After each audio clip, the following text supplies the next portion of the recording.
Somos devedores não à carne, como se estivéssemos obrigados a viver segundo a carne. Porque se vocês viverem segundo a carne, caminharão para a morte, mas se pelo Espírito mortificarem os feitos do corpo, certamente viverão. Nós vimos no capítulo 7 a realidade de uma pessoa não convertida que é limitada, não consegue obedecer o Senhor. O capítulo 8, versículo 1 ao versículo 11. Nós vimos a transição, agora a nova vida, livre do pecado, livre da condenação, quando nós podemos agora seguir o Espírito, viver uma vida de inclinação, que o apóstolo Paulo chama de vida e paz. A vida da obediência é uma inclinação para a vida e paz.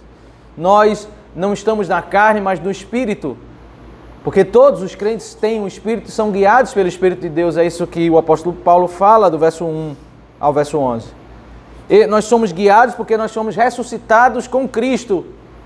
Há uma ressurreição, a ressurreição espiritual.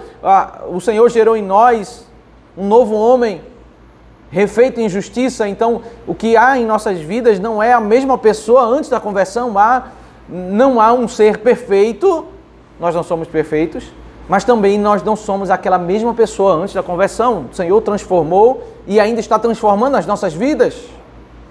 E é esse ponto que o apóstolo Paulo está querendo destacar. Nós não somos a mesma pessoa que éramos antes da conversão e por isso devemos evidenciar isso em uma vida de santificação. Nós somos uma nova pessoa.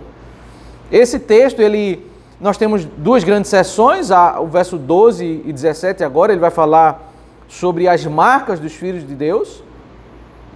E verso 18 ao verso 25, ele vai falar sobre uma seção que fala sobre os sofrimentos da era presente e as glórias que seguirão no estado eterno. O que é que isso tudo tem a ver com a nossa discussão aqui no capítulo 8, nós vamos ver.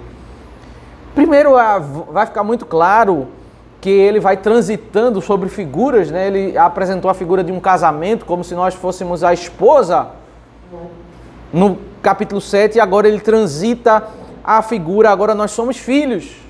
Versículo 12 e 17, a figura é que os crentes são como filhos. A figura da esposa para representar uma mulher que está num jugo de um casamento opressor, representa a vida de um homem não convertido. Num contexto onde uma mulher ela não poderia imaginar, não como nos nossos dias, mas num contexto em que a sociedade não era algo comum e nem bem visto pelos olhos uma mulher se divorciar. Então, a realidade de uma pessoa não convertida querendo se livrar do problema da sua incapacidade é como uma mulher que não consegue se livrar do casamento naquela época, no primeiro século. Mas o que para melhor representar a nossa segurança que nós temos após salvos? É como um filho que sabe que jamais vai ser rejeitado pelo seu pai. Ainda com suas imperfeições, com suas dificuldades, ele sabe que ele é filho, ele é amado. A figura transita porque agora o cenário não é um cenário mais de opressão, de perigo, mas é de segurança. Ele quer representar a nossa vida em Cristo. Nós somos filhos de Deus. E a implicação do que ele ensinou no verso 1 ao verso 11 está agora sendo expressa aqui, quando ele diz no verso 12, né, sobre a liberdade que nós temos e as implicações disso. Assim, pois, irmãos, somos devedores não à carne, como se estivéssemos obrigados a viver segundo a carne. O cenário não é um cenário mais de prisão, que é o cenário de uma pessoa não convertida. Nós não estamos obrigados, nós não somos devedores. A relação que nós temos com Deus não é para pagar nenhuma dívida. Nós estamos diante dele e podemos servir a ele, honrar a ele com as nossas vidas. Nós não estamos... O que ele está dizendo, ser devedor segundo a carne, não estamos naquele cenário do capítulo 7. Uma pessoa endividada, uma pessoa que tem esse sentimento de incapacidade e sempre quer cumprir algo, que a mulher do casamento do capítulo 7, que éramos todos nós sem a conversão. Porque se viverem segundo a carne, caminharão para a morte. Mas se pelo Espírito mortificarem os feitos do corpo, certamente viverão. Aqui, meus irmãos, está o contraste, o grande contraste da vida em Deus e o que é a proposta da vida do mundo. O que Paulo está dizendo em outras palavras é que se você quiser fazer tudo aquilo que está no seu coração, na sua carne,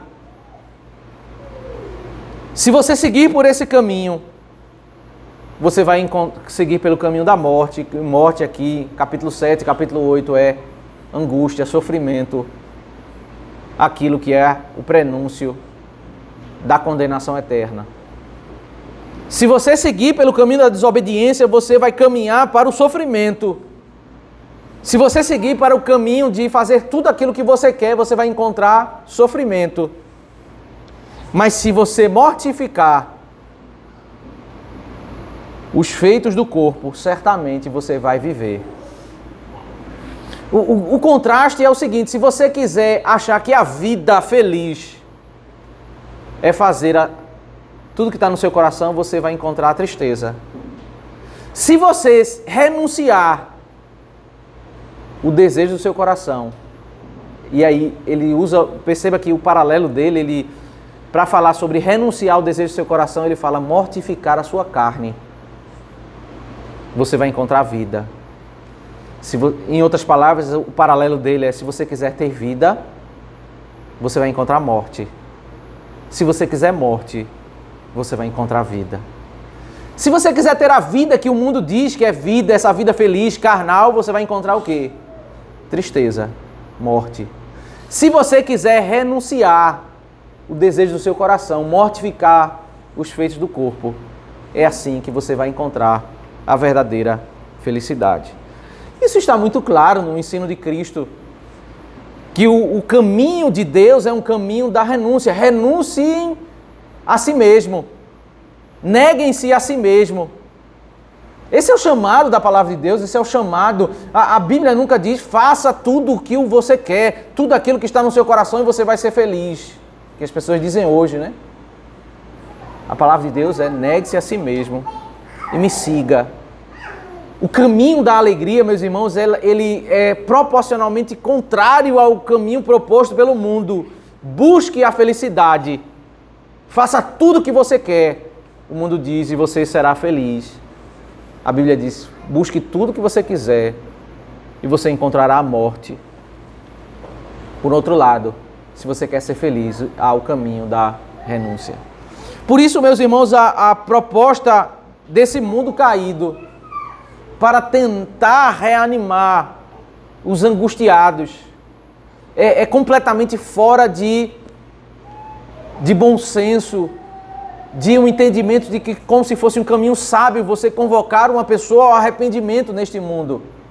Porque na mentalidade do mundo, para você acalmar uma pessoa que está em sofrimento, você não pode levar mais nenhum problema para ela, você tem que dizer, e esse é o discurso da nossa geração: aceite como você é, se aceite, viva tudo que está no seu coração, viva o modelo de família que você quer, case homem com homem, mulher com mulher. Não existem absolutos, isso é o que está sendo ensinado nas nossas universidades, não existem princípios absolutos, cada um faz aquilo que está no seu próprio coração, cada um tem os seus próprios conceitos, cada povo tem a sua religião, cada um vive da sua própria maneira. Eu não posso dizer que isso aqui é o certo e aquilo está errado, então não existem esses conceitos absolutos e cada um segue o seu próprio conceito, porque o que importa é cada um encontrar o seu próprio caminho e ser feliz. O cristianismo é exatamente o contrário, quando em todas as pregações do Evangelho, o final da pregação é: arrependam-se. Ainda que a pregação do Evangelho é falando sobre graça, não é falando sobre salvação pelo mérito, é falando sobre a boa nova de Deus, o perdão de Deus, o amor de Deus. Mas o Senhor convoca o seu povo, e por isso nós passamos por um momento de confissão no culto. Mas em toda a convocação, a pregação de Pedro em Atos 2, as pregações de Paulo, em toda a Escritura, eles sempre convocam os ímpios a arrependam-se dos seus pecados, para que venham tempos de refrigério. A pregação de Pedro é para que vocês sejam felizes, vocês tenham felicidade. Porque o caminho da alegria, meus irmãos, ele passa pelo arrependimento, pela renúncia. Se eu quiser fazer tudo que o meu coração quer fazer, eu certamente vou encontrar a angústia. Mas ser feliz passa pelo caminho da renúncia a si mesmo. Eu dizer, eu quero fazer isso, mas eu não vou fazer, porque eu quero ser feliz. Eu quero renunciar o meu coração. Então, o cenário que vai ficar muito claro a partir do verso 14 que é a grande acusação de Satanás, em Gênesis 3, será que a nossa vida como cristão, nós saímos de uma escravidão e fomos agora para um relacionamento com Deus? Mas como é esse relacionamento com Deus que nós estamos debaixo de regras? Será que é uma nova escravidão? Será que é um jugo opressor que o Senhor nos impõe regras pesadas? E será que o Senhor está nos guiando agora de uma forma diferente do que nós estávamos? Antes tínhamos um marido opressor. Agora nós temos um novo relacionamento. Será que esse novo relacionamento também é opressor? A figura muda porque o que o apóstolo Paulo quer ensinar é que as regras do Senhor não são como um marido que quer oprimir a mulher, mas é como um pai a um filho que quer guiar em amor para que ele não ande por um caminho que seja um caminho de destruição. Por isso o verso 14 diz: pois todos os que são guiados pelo Espírito de Deus são filhos de Deus. Nós não somos escravos. A terminologia muda porque agora descreve o nosso cenário. Nós somos chamados à santificação como um pai chama os seus filhos. Nós somos guiados pelo Espírito. E perceba que quando ele está falando sobre ser guiado pelo Espírito, é aquilo que ele disse do verso 1 ao verso 11. Somos guiados para obedecer à lei de Deus. Ser guiado pelo Espírito é que o Espírito fala, obedeça à lei de Deus. Mas nós somos guiados como filhos. E é nesse sentido que o versículo 15 deve ser entendido quando ele nos ensina: porque vocês não receberam um espírito de escravidão para viverem outra vez atemorizados, mas receberam um espírito de adoção pelo qual clamamos Abba Pai.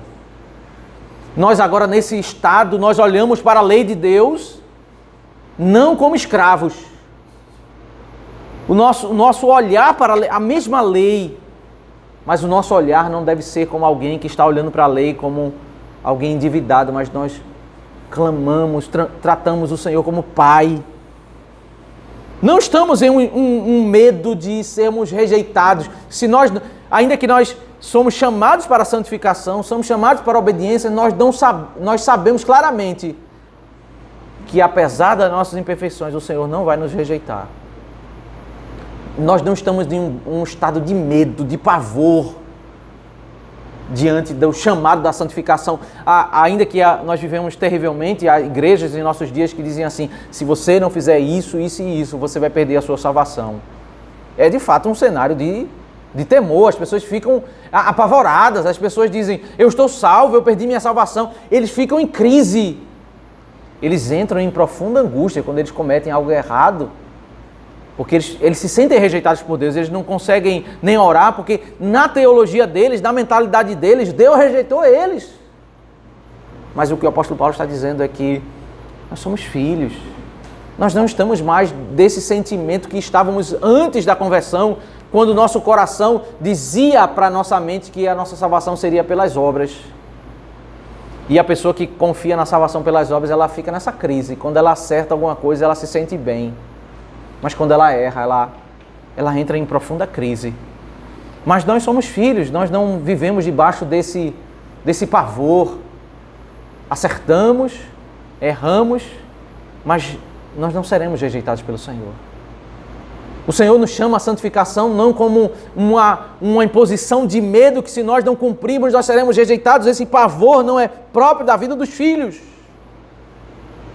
O filho errou, ele sabe que jamais o pai vai rejeitar ele, vai lançar ele fora, porque ele é filho.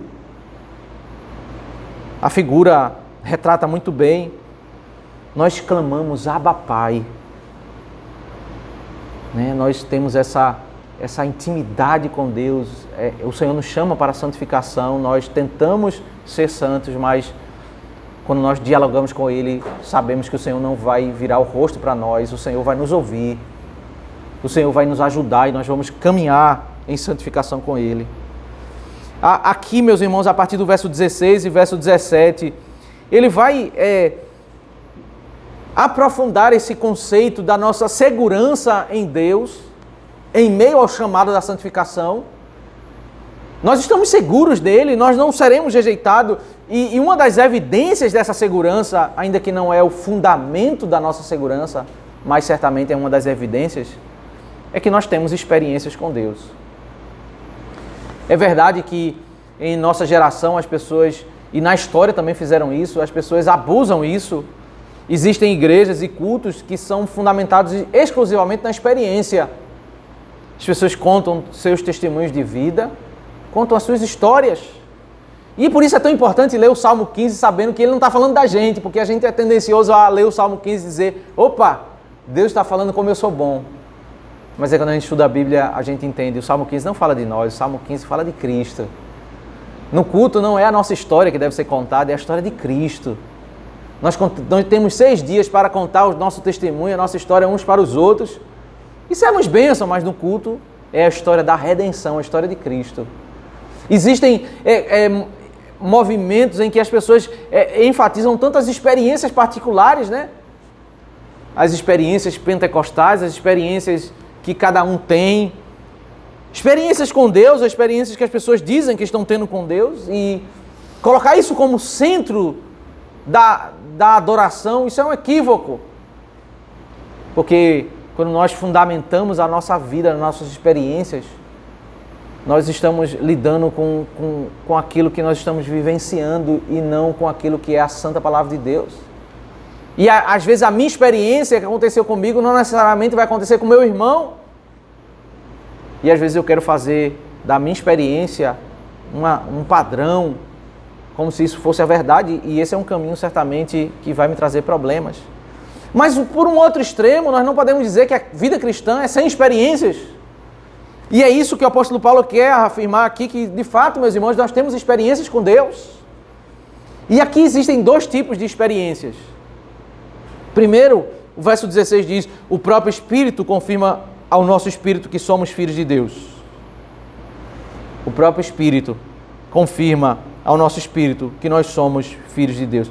O que Paulo está falando do nosso espírito é a nossa alma interior. A Bíblia usa o termo alma e espírito como sinônimos.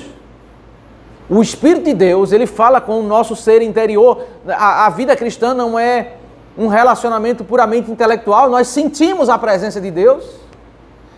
O que Paulo está falando é exatamente dessa experiência de sentir. O verdadeiro cristão, ele sabe, ele sente que Deus age no seu interior, ele sente o amor de Deus, ele sabe que ele é amado, ele sabe que ele é querido. Os falsos ensinos, eles vão tentar ofuscar isso. Mas quando nós cantamos, nós sentimos a alegria no nosso ser interior. Quando nós oramos, nós sentimos paz.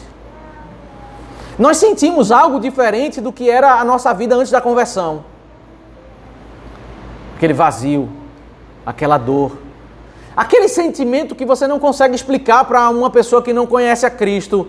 A paz que invadiu o seu coração quando você foi convertido ao Senhor. Paulo está falando disso. O Espírito Santo, ele testifica com o nosso ser interior que nós somos filhos de Deus, nós sabemos disso, nós experimentamos isso. Mas agora o apóstolo Paulo avança para um outro tipo de experiência.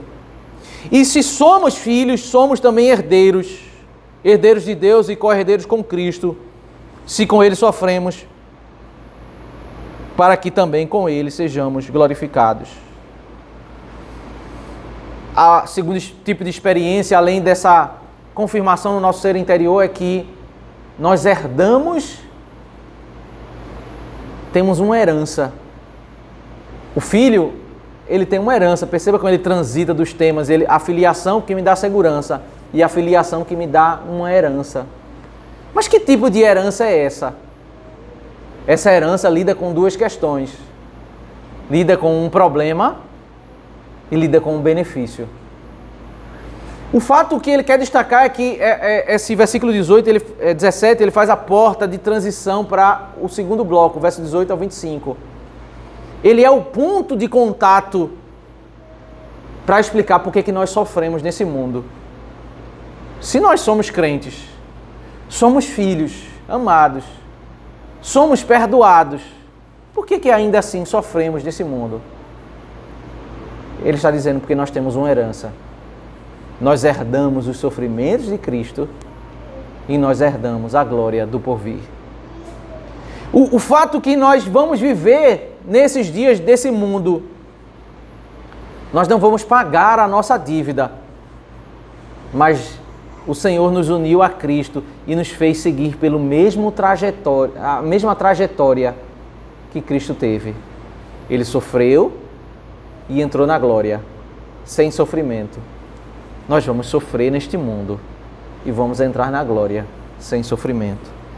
A nossa vida, meus irmãos, ela é como se, em pequena proporção, porque nenhum dos nossos sofrimentos se assemelha ao sofrimento que Cristo teve na cruz do Calvário, onde toda a ira de Deus se derramou sobre ele.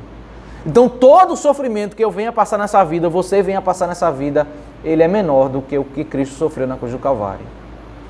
Em pequena proporção, nós vamos vivenciar, reviver aquilo que Cristo viveu no seu estado de humilhação. Se somos filhos, somos também herdeiros, herdeiros de Deus e co-herdeiros com Cristo. Ele é nosso irmão mais velho, somos co-herdeiros, o que ele herdou nós vamos herdar. Se com ele sofremos, temos a certeza de que também com ele seremos glorificados. Perceba, o apóstolo Paulo quer dizer para a igreja, o fato, meus irmãos, de que nós passamos por um sofrimento nessa vida, de lutas e dores, ele quer usar isso como uma evidência de que o porvir será sem sofrimento. Aquilo que aconteceu com Cristo vai se repetir conosco. Ele é filho, ele entrou na glória. Nós somos filhos, nós vamos entrar na glória.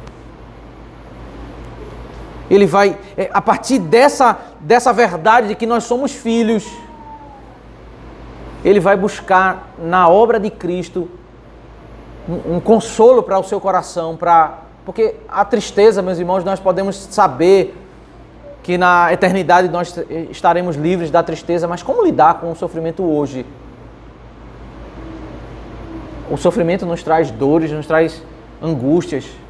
Aí o que o apóstolo Paulo faz no verso 18. Porque para mim tenho por certo que os sofrimentos do tempo presente não podem ser comparados com a glória a ser revelada em nós.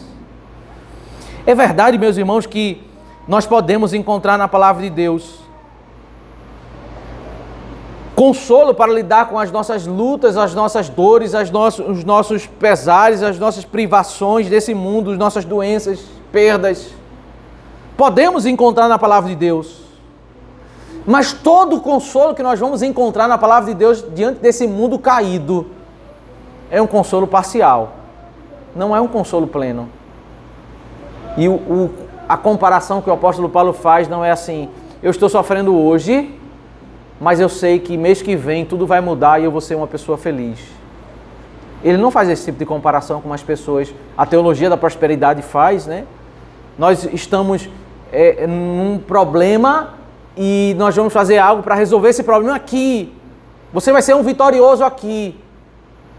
O que Paulo faz, ele compara o sofrimento dessa vida com a glória da eternidade. Porque ainda que o Senhor traga consolo nesse mundo,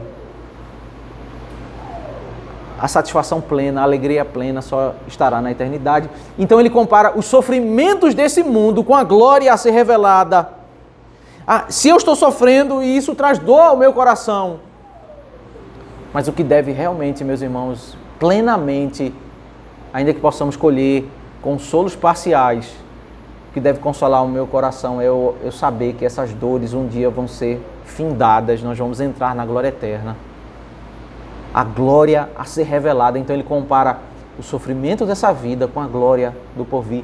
E sempre, meus irmãos, quando nós criarmos muita expectativa de resolvermos plenamente os nossos problemas nessa vida, nós vamos ter sempre uma frustração.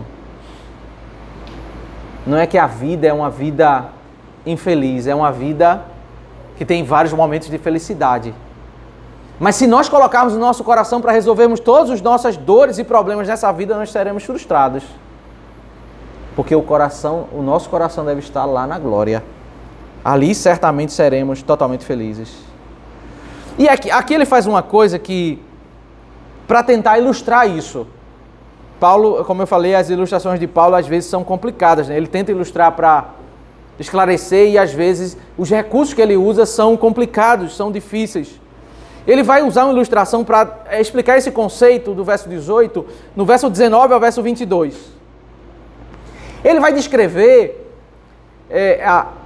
a natureza, ele vai descrever árvores, rios. Pensa nas árvores, nas plantas, nos rios, pensa na criação. Esse mundo, você vê os lugares turísticos, os lugares bonitos, você vê os lugares muito bonitos. Mas se você olhar atentamente, você vai ver que o mundo ele é manchado pela queda. Aquilo que foi dito em Gênesis 3, né? Que a terra produzirá cardos e abrolhos. Isso é claramente visto na criação, quando a terra está em um processo de destruição. Aquelas ONGs, aqueles movimentos de tentar restaurar o planeta, eles tentam falar algo que... Eles têm algum conceito verdadeiro que muitas vezes o homem agrava isso, o homem joga lixo, polui o mundo e causa todo um problema. Mas essas ONGs, elas têm elas têm uma mensagem de redenção para elas. O que é a redenção para elas? É de fato chegar ao ponto de conseguir deixar o planeta completamente limpo. Eles anseiam por isso. Só tem um problema nisso, ainda que todo cuidado que nós devemos ter com essa terra que Deus nos deu é algo correto, só tem um problema: Deus é quem determinou que esse mundo está caminhando para a destruição. Se ninguém poluir o planeta continua caminhando para a destruição. Em Hebreus, o Senhor diz que a terra será destruída pelo próprio Senhor. A terra, e aqui é que Paulo vai dizer que Deus é quem determinou a destruição do planeta. O planeta caminha para a destruição. E como é que veja que figura ele vai usar. Ele vai retratar árvores e rios, animais, como se eles fossem pessoas conscientes. É uma ilustração. Como se eles estivessem sofrendo por estar um mundo deteriorado. É como se eles estivessem expressando: eu queria voltar àquela estrutura do Éden, onde não havia cardos e abrolhos, onde não havia destruição. Então o verso 19 diz: a ardente expectativa da criação aguarda a revelação dos filhos de Deus. É como se as árvores tivessem uma expectativa. Eles aguardam esse dia da revelação dos filhos de Deus, o dia da segunda vinda, quando os filhos não vão passar mais por sofrimento, quando as consequências do pecado expostas na criação serão tiradas. É como se as árvores esperassem por isso. Pois a criação está sujeita à vaidade, não por sua própria vontade, mas por causa daquele que a sujeitou. A criação, meus irmãos, ela está sujeita à corrupção. E aqui o que Paulo está dizendo é, não que a árvore queria ter um fungo nela, ter um problema, ter frutos com bichos nos frutos. A árvore não queria isso. Mas ela está assim porque alguém sujeitou ela, e esse alguém é Deus. Deus determinou que maldita é a terra por tua causa.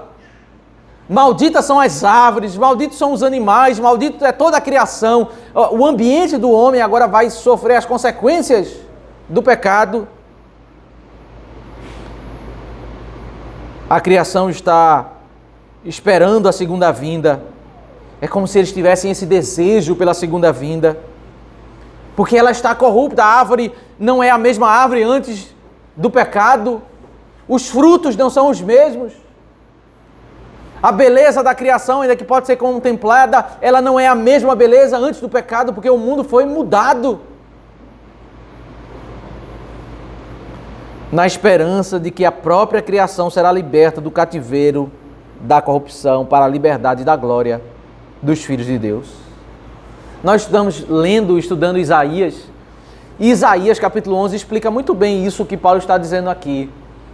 Ele está usando a figura que a criação espera que ele vai ser redimida, libertada do cativeiro da corrupção, é como se ela esperasse voltar àqueles termos do Éden. Em Isaías 11 diz que a criança vai brincar na toca da áspide. O leão, o cordeiro, o animal cevado, eles vão andar juntos. Porque na vida antes do pecado, o homem e os animais não comiam carne. Eles não matavam um ao outro. Havia paz. Havia um cenário de tranquilidade. Havia um cenário sem os elementos da queda. É tão angustiosa a vida após o pecado que é como se a própria árvore gemesse, os próprios rios sofressem, desejando: eu quero ser a árvore sem um mundo de pecado, eu quero ser o rio sem um mundo de pecado. E é por isso que ele expressa no verso 22, porque sabemos que toda a criação a um só tempo geme e suporta angústias até agora. Isso é uma figura, meus irmãos, não é que literalmente a árvore está gemendo, a árvore não tem consciência. O rio está gemendo, mas para descrever um mundo caído, uma árvore repleta de problemas, uma estrutura de um mundo manchado pela ira de Deus por causa do pecado, é como se ele gemesse, é como se ele sofresse. Perceba que a segunda vinda de Cristo, ela vai tirar os nossos sofrimentos e ela vai nos levar a uma restauração da própria criação. Nós vamos viver em um mundo, o cenário de Apocalipse que nos mostra é um mundo restaurado.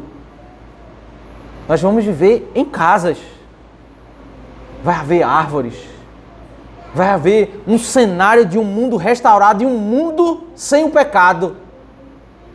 É a Nova Jerusalém. Esse é o cenário descrito em Apocalipse. Um mundo sem esse gemido da angústia, do sofrimento, das manchas do pecado. Ele acaba a figura e ele volta a falar sobre nós no verso 23, quando diz: e não somente ela, mas também nós, que temos as primícias do Espírito, igualmente gememos em nosso íntimo, aguardando a adoção de filhos, a redenção do nosso corpo. Nós gememos, meus irmãos, nós somos filhos, mas nós gememos por causa da nossa herança. O que ele falou no verso 18, nós somos cordeiros com Cristo, passamos por sofrimentos, ainda que estamos em alegria porque somos salvos, essa alegria não é plena, nós gememos. Em meio a dores, nós sentimos sofrimento e angústias. O que é que nós temos em Cristo? Nós temos um tesouro em Cristo. E aqui ele usa a ilustração que é muito conhecida pelos seus leitores da agricultura.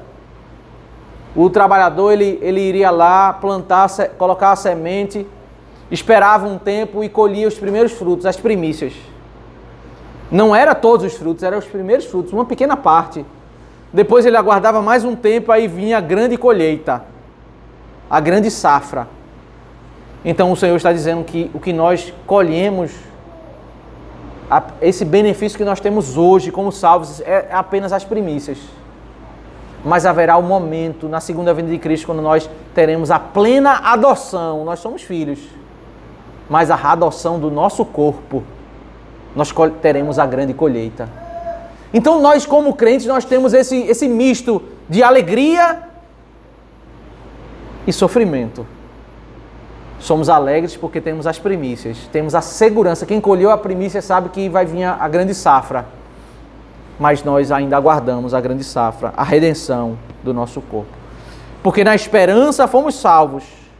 Ora, a esperança que vê não é esperança, pois quem espera o que está vendo. Mas se esperamos o que não vemos, com paciência o aguardamos. O apóstolo Paulo, meus irmãos, ele está dizendo a realidade que nós temos, a nossa esperança.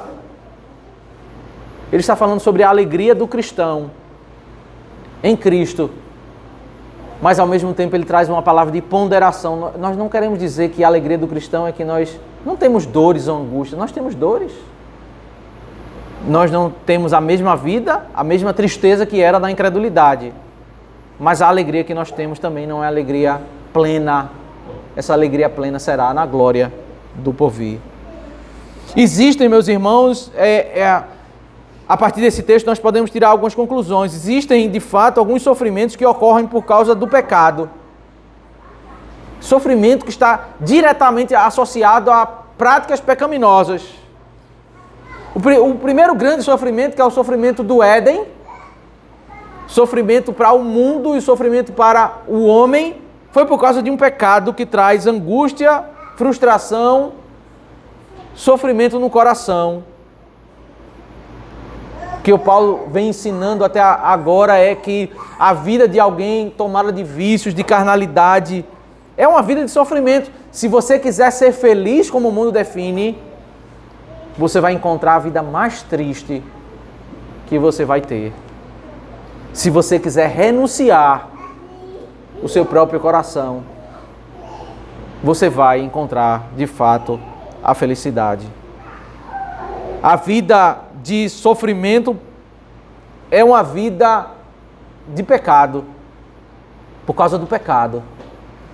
Mas, de fato, meus irmãos, nós não podemos dizer que todos os sofrimentos são por causa de pecado. Seria um outro extremo. Porque o próprio apóstolo Paulo fala que os filhos amados, eles passam por sofrimentos. Se uma perspectiva é que as pessoas que pecam e decidem viver uma vida deliberada no pecado, eles vão sofrer, um outro aspecto desse ensino que nós precisamos entender é que, mesmo que busquemos uma vida de santificação, obedecer a Deus, nós estamos vivendo em um mundo caído. Um mundo manchado pela corrupção. Nós estamos vivendo em um mundo que tem os efeitos do pecado. E não apenas isso, nós estamos vivendo como crentes, seguindo a mesma trajetória que o nosso Redentor teve, o nosso irmão mais velho. Ele sofreu, nós vamos sofrer. Ele foi glorificado, nós vamos ser glorificados. Calvino, explicando esse texto, ele diz: seria um erro, um equívoco nós entendermos que o propósito pelo qual nós sofremos é como se tivéssemos que pagar uma dívida. Não é esse o propósito.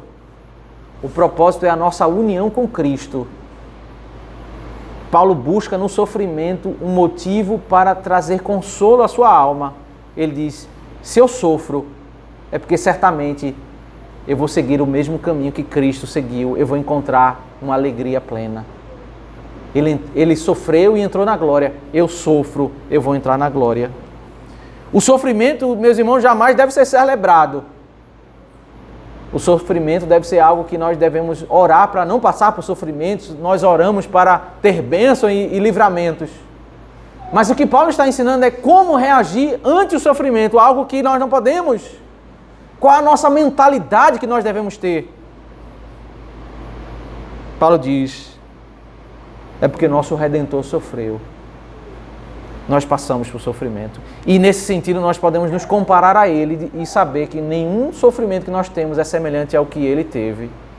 Ele carregou sobre si o fardo maior, a dor maior. Nenhuma doença, nenhum problema nesta vida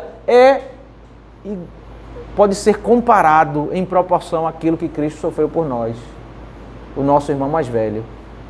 Ele pegou o caminho mais duro, mais terrível. E para nós está o caminho de seguir o caminho do sofrimento, mas nós vamos encontrar a glória. Como nós podemos, meus irmãos, reagir? Algumas lições práticas para nós reagirmos ante o sofrimento. Primeiro, nós precisamos evitar a alienação.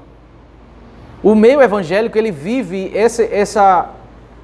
esse falso ensino, o ensino da alienação como uma solução para resolver o problema. As pessoas passam por problemas e ela diz o seguinte: fale para o seu próprio coração que você não tem um problema. Diga: você é um vencedor. Isso não vai resolver o problema. Aquilo ali pode enganar o nosso coração. Paulo diz assim: eu tenho um problema, eu estou sofrendo e eu estou passando por aquilo que é o mesmo caminho do meu Redentor. A minha esperança... Veja, o coração de Paulo não está nessa vida. O coração de Paulo diz assim: eu comparo o meu sofrimento aqui com a plena solução da glória. Então, ele não é uma pessoa alienada. Ele diz: olha, eu tenho um problema. Eu sofro pelo meu problema, mas eu busco consolar o meu coração olhando para o amor de Deus por minha vida, que Ele está cuidando de mim. A oração, meus irmãos, é certamente um instrumento para acalmar o nosso coração, para nos trazer paz. Aí as pessoas querem usar as coisas de Deus para anular os decretos de Deus, porque a oração ela é um instrumento para trazer paz ao nosso coração. Mas a oração vai fazer com que eu saia desse mundo caído?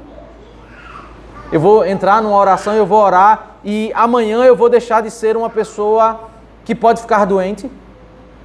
Eu vou deixar de ser uma pessoa que vive em um mundo que tem problemas de saneamento, que tem problemas de governos corruptos, problemas em toda a ordem da criação? A oração ela não tem esse propósito, porque é somente na segunda vinda de Cristo que esses problemas serão resolvidos plenamente. Na oração eu vou buscando consolo parcial ante a realidade de um mundo caído. Buscar consolo, mas ter a plena concepção de que nós estamos em uma realidade imperfeita, isso vai nos conduzir a fugir de grandes frustrações. Acima de tudo, meus irmãos, nós devemos buscar no Senhor alegria para lidar com as dores e sofrimentos. E o Senhor apazigua o nosso coração, o Senhor nos dá alegria. Mas cuidado para não colocar o seu coração neste mundo. Nós não podemos ter dois extremos. Ter um coração de uma pessoa que acha que a vida é uma desgraça, porque a vida do cristão é uma vida totalmente diferente da vida do ímpio. Nós encontramos alegria na presença do Senhor. Nós desfrutamos da bênção da vida, da bênção de colher no Senhor, dádivas do Senhor. Mas o nosso coração, ele clama por algo, meus irmãos. Querer encontrar o céu aqui nessa terra. Isso é uma porta para grandes frustrações. Na vida nós vamos ter sempre uma mancha de imperfeição. Vamos encontrar alegrias e as alegrias devem ser celebradas, desfrutadas. Mas aqui não é o céu. Que os sofrimentos dessa vida não podem ser comparados, não com os grandes benefícios que vão acontecer no ano que vem. Não é isso que ele fala, ele diz, com a glória a ser revelada em nós. Os meus problemas, eu devo orar para Deus tirar os meus problemas e eu desfrutar das alegrias. E certamente, meus irmãos, nós já experienciamos isso, experimentamos isso. Quantos problemas nós oramos e Deus resolveu? Temos que, diante dos problemas, apresentar os nossos problemas a Deus, orar com fé e suplicar que Deus resolva. O que nós não vamos encontrar é chegarmos um momento da nossa vida em que todos os nossos problemas vão ser resolvidos. Sempre haverá um elemento de imperfeição. E aí a igreja, nesse sentido, ela é conduzida a clamar, a orar e desejar pela segunda vinda de Cristo. Porque ainda que tenhamos benefícios e bênçãos nessa vida, a nossa vida jamais será tão boa quanto será na segunda vinda de Cristo. Que os sofrimentos do tempo presente não podem ser comparados com a glória a ser revelada em nós. Uma pregação em uma igreja, meus irmãos, que coloca a expectativa da igreja em promessas desse mundo, é certamente uma pregação em igreja que se apartou da grande esperança que deve estar no coração dos crentes. Vamos orar para Deus nos dar bênçãos nesse mundo. Oremos por isso. Para Deus tirar os nossos problemas nesse mundo. Mas que o nosso coração jamais se aparte da grande esperança que deve estar no nosso coração, que é a segunda vinda de Cristo. Que Deus nos abençoe.